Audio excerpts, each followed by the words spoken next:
My brothers and sisters and my beloved confreres, a very hearty welcome to each one of you to this monthly recollection talk at the very beginning of the season of Lent. On the Ash Wednesday, we are starting the Lenten season, a special time for the Church to have a retrospection of its own life as well as to make amendments for those areas of life where we still have not taken responsibility. I welcome each one of you to journey with me for a few minutes in order to nuance the seriousness of this space of time that we are going to encounter in the presence of the person of Christ. Yes, my brothers and sisters, when I think of the Lenten season, I do not have any other look other than at the person of Christ. Jesus stands before me in order to make me aware of my human face, my prophetic vocation, my responsibility to become a slave for the other and to have a divine perspective in my life. And this is exactly what I see during my life journey through the Gospels written by the four evangelists. Gospels are life-turning events of one's life. For a Christian, for that matter, every individual person, the Gospels become the values of their life. Yes, my brothers and sisters, today we are called to return to the Gospels. I remember that beautiful example mentioned about Francis of Assisi. It is said that when Francis of Assisi opened his mouth and uttered the words of the Gospels, fire came out of his mouth. He could never speak of Jesus and the Gospels without that zeal that was emerging from the depth of his heart. Fire came out of his heart. Let us return to the Gospels in order to experience this fire in our own lives too. There's a beautiful incident mentioned about the life of Dostoevsky, one of the famous Russian novelist and short story writers. He was a person who was very much affected by the personality of Christ. When he was exiled into Siberia, the only request that he made of those who made him a captive is this: please allow me to take the Gospels with me. The book of the Gospels is my life. And this man, during the 5 years of his stay in the Siberian exile, ate Jesus, drank Jesus, breathed Jesus by reading the Gospels. And that is the lifestyle of a person who has taken Jesus seriously in his life. I would like to go with you, my brothers and sisters, today through the Gospels to understand 4 serious aspects, or rather I would say the 4 faces of Jesus, which we can emulate during this time of Lent. Christian iconology beautifully brings before us this perspective of the various faces of Jesus mentioned in the Gospels. In fact, originally, this iconology we would find in the book of Ezekiel, chapter 1.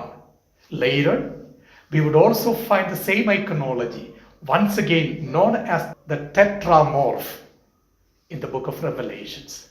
Tetra means 4, morph means shape or the image. The 4 images of Christ as presented by the evangelists before us is very inspiring. The Gospel of Matthew symbolizes a human being or a man. The Gospel of Mark symbolizes a lion. The Gospel of Luke symbolizes an ox. And the Gospel of John symbolizes an eagle. Of course, some of the commentators and scripture scholars do not accept these statements, but commonly seen, the most well accepted theory is that these four images are applied to these particular evangelists so that the highlight of the gospel mentioned and written by them can be studied and nuanced by the reader. I would like to go with you through each of these phases of Jesus so that we would understand how we can integrate the person of Christ into ourselves. Matthew the evangelist symbolizes the gospel as the face of a human being. I'm very much touched by the evangelist Matthew because of the human sensitivity that he highlights through his gospels. Look at the Gospel of Matthew. It begins with the genealogy of Jesus Christ, a very ordinary sphere of Jesus' life. In this genealogy, we would find varieties of people who are of noble origin, who are of very low level existence. But Jesus is presented amidst them in order to make us understand the human values proposed by Jesus. Matthew the evangelist mentions about Jesus as the Emmanuel, someone who is born in the midst of the humanity, God who is with us. And that's why the ordinariness of Jesus is presented through those wonderful questions asked by the listeners of Jesus. Who is this? Is he not the son of Joseph, the carpenter? Are not his sisters with us? It's just like asking the question, is he not coming with us for the work in the garden? Are not his sisters drawing water with us from the well? Yes, very ordinary, a very human aspect of Jesus' life. He has become one among the human beings. But one of the most important dimensions of Matthew's gospel, projecting this human aspect of Jesus, is well proposed through the Beatitudes. When we read through the Synoptic Gospels, we understand all the three evangelists mentions about the Beatitudes. But the Beatitudes proposed in the Gospels of Mark and Luke are comparatively smaller in size and number when it is compared with that of the presentation of Matthew the evangelist. Matthew presents 8 gospel blessings in order to present the human face of Jesus.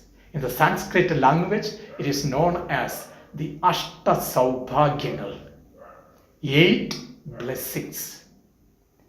But when you go through these 8 blessings, count them one by one, you would understand, in fact, there are only 7 beatitudes. One of them is repeated. That is the beatitude of righteousness. Blessed are you when you are hungry and thirsty for righteousness, you will be satisfied. Blessed are you when you are persecuted for righteousness' sake, you will have the kingdom gained. Righteousness is repeated in the Beatitudes because that is one of the greatest human values proposed by Jesus. Yes, my brothers and sisters, I feel the concept of righteousness is one of the most important human dimensions in this war-ridden world. We can see this concept of righteousness from 3 perspectives. One is righteousness that we are expected to do to God. Our God is a God of righteousness, a God who has always walked with his people. In the Garden of Eden, God walked with Adam and Eve, and they found God in the midst of their daily life situation. The people of Israel during the time of Exodus experienced the presence of God as someone who walks in front of them, the greatest leader. Abraham, Moses, the prophets, and the kings experienced the presence of God in their personal life as a God who is walking with them in the sense of righteousness. And that is where Now we need to look into our attitude towards God. Is it not our responsibility? Is it not a sense of righteousness that we must do to God by being present to Him? Yes, my brothers and sisters, we must be able to understand one thing very clearly. During the COVID time, most of us had an excuse of even visiting the church. Most of the churches were closed. But one of the negative things that I notice hereafter is that even in the so-called post-COVID era, which we are encountering now, most of us are unwilling to go to the church in order to find Him who is waiting for you, for me. The God who walked with me expects me to walk with Him. It's a sense of righteousness that I should develop in my own mind, that I must be righteous to my God.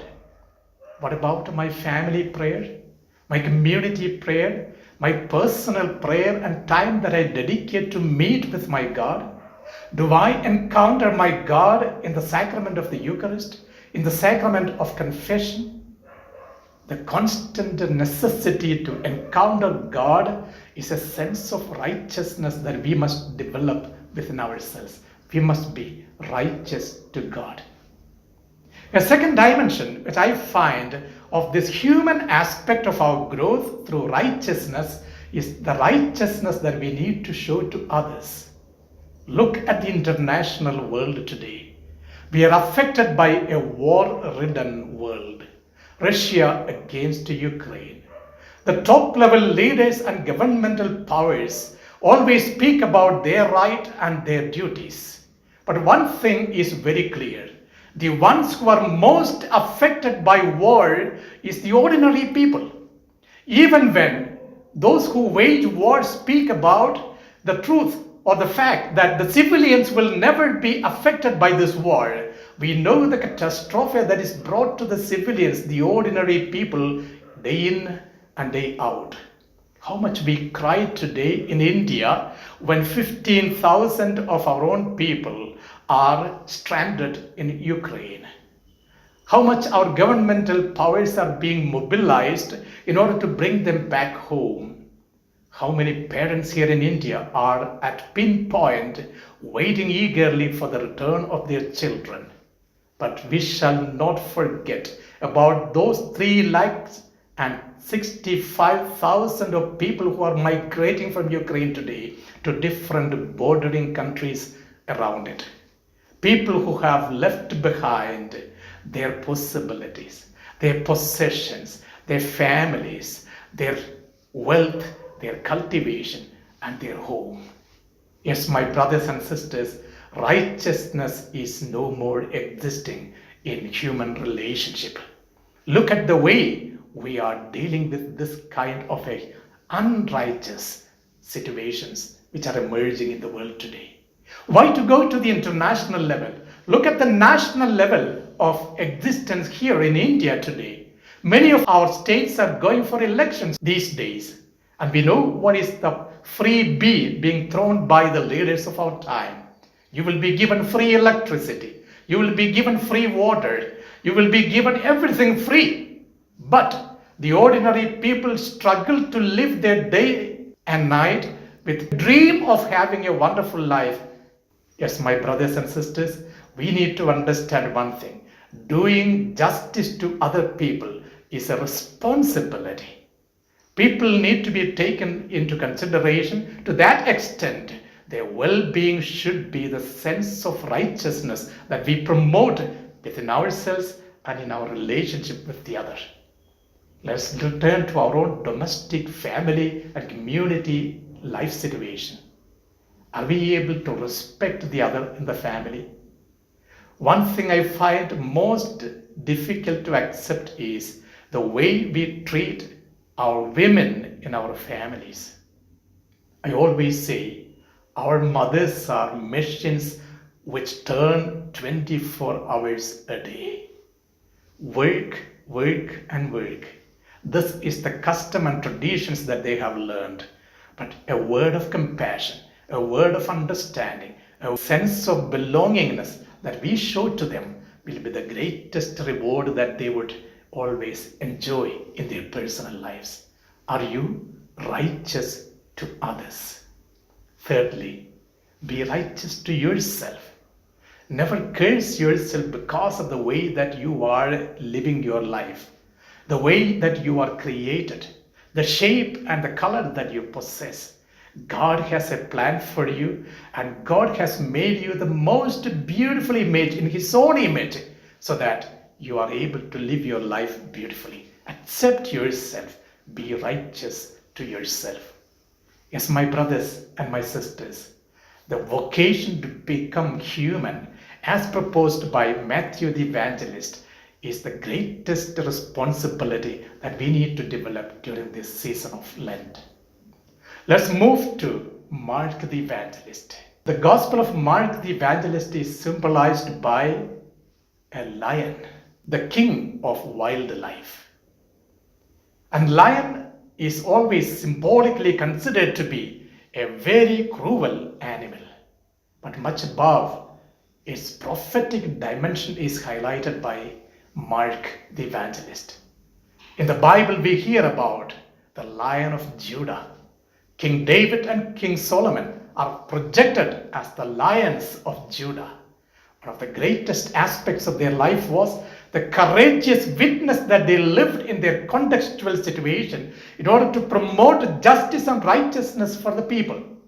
And that exactly is the prophetic dimension mentioned by Mark the Evangelist. And that is what we see in the Gospels too. Jesus, although in a humble lifestyle, becomes a lion when he expresses convictions of life. He proposes a world order that needs to be lived in the contextual situation. When he chases the money changers from the temple and throws their tables upside down, he becomes a prophet who says, "My house is not meant for business. This is the house of God." When he showed the power and courage to call and name the king a fox, he was standing against worldly powers, proposing the values of the heavens in order to understand a person who is at the power and authority should be someone who is righteous and human. A prophetic dimension of his own life was always courageously proposed by Jesus, and that is why the Gospel of Mark is known as a symbol of lion. We move on to a next level to understand the face of Jesus through the Gospel of Luke. Here we see the ox as the domesticated king. Yes, my brothers and sisters, perhaps one of the biggest domesticated animals is the ox, but it is also a symbol of sacrifice. If we look into the Old Testament, the offerings of sacrifices were made of bulls and oxen. And this concept of sacrifice is always made as a self-surrender. Look at the ox, such a mighty animal. If it needs to react, it can, but it surrenders itself to the will of the other in order to give the other an opportunity, a possibility of life. And that's where I see Jesus washing the feet of his disciples. He kneels down, becomes a slave for the sake of the other. It was not at all necessary for him to establish his kingdom that he washes the feet of his disciples, but this slavish activity has made him a king par excellence. His submission of his own self for the good of the other is the greatest sign of being a slave in order to restore the dignity of the other. Think of those people who are working at our homes, sometimes even not paid properly. The injustice that we lash out at them, the kind of lack of considerations that we give to their human perspectives. How many of them suffer under our notorious and autocratic behavioral styles. Every human being has a dignity. That's why the Lord was able to carry the cross as he went up to the hill of Calvary and surrendered himself in that total love, making Calvary a mount of lovers. The one who surrenders himself totally can only make the other higher in perspective of life. Luke presents before us this ox in order to make us aware there is a sacrificial dimension of life in every person. That's why the Gospel of Luke begins with Zachariah offering the sacrifice at the altar. The greatest sacrifice that we see today is the sacrifice of the Eucharist, where the Lord offers himself once again for our sake. Finally, we find in the Gospel of John the symbol of eagle. There's a vast difference between the synoptic Gospels and the Gospel of John. When the synoptic Gospels begin from an earthly perspective, the Gospel of John begins from a divine perspective. Look at the very beginning of the Gospel of John. In the beginning was the Word, and the Word was with God, and the Word was God. Yes, my brothers and sisters, this eternity perspective is the dimension of an eagle. An eagle is a bird which is the king among the birds. It flies at the maximum height, and this is a bird which can face the sun directly. Yes, the Gospel of John lifts us out from the peripherality of our life towards a higher perspective of eternity. That's why we do not have many stories mentioned in the Gospel of John. We have, of course, certain metaphors like the vine and the branches. But stories are very rarely seen in the Gospel of John, because stories are meant for children who are at the very beginning of understanding the reality. The one who has understood the reality does not need a story. Fly high like an eagle to have a perspective of life in a different way. Yes, my brothers and my sisters, these tetramorph, the Christian iconology of human being, the lion, the ox, and the eagle, symbolize the person of Christ. The four faces of Jesus is integrated through these Gospels so that we are able to see him, receive him, live him, and become part of his life through our own lives too. Gospels are not meant merely to be read and meditated. They are supposed to be the instrument for us to be transformed into our own lives. Let's ask that fundamental question today. Am I truly human in my life? Have I taken Jesus seriously? Have I accepted the ordinariness of Jesus' own life? Secondly, let's ask this question. Have I taken Jesus seriously as a prophet? That's why the fire that came out of the mouth of Francis of Assisi should empower each one of us to see Jesus, the lion, inside of the Gospels. To be a prophet for our time today, to stand for righteousness and justice, to speak the truth in front of even atrocities, is the vocation that is given to us. Thirdly, we need to become an ox, a sacrificial animal for the sake of the other. Especially in our domestic life, in our family life, we should promote justice and righteousness, equality without any difference of gender. And finally, become a mystic. Flying like an eagle, let's become a mystic. A mystic is not merely someone who has sight, but he is someone who has insight. He is able to look into and see the possibilities of life. Yes, my brothers and sisters, let us take the Gospels seriously. Francis of Assisi went for a Sunday Mass. The parish priest was preaching on that particular passage of the young man being encountered by Jesus. Jesus telling him, "Go and sell everything and then come and follow me." But the young man went back sadly. After the Mass, Francis went to the parish priest and asked him, "Is the gospel a mandate or merely an ideal?" The parish priest, knowing his own vulnerability, held Francis close to his heart and told him, "My son, I know that the gospel is a mandate to be preached and lived, but unfortunately, in my life, it has become merely an ideal." Francis went back to live this mandate honestly in his life. Today, as we enter the Lenten season on this Ash Wednesday, applying the ashes on our forehead, let's once again call this responsibility as a chance of our life and become people who are taking the gospel values as mandate and living the human, prophetic, sacrificial, and mystic lifestyle in the most effective way. God bless you. Amen.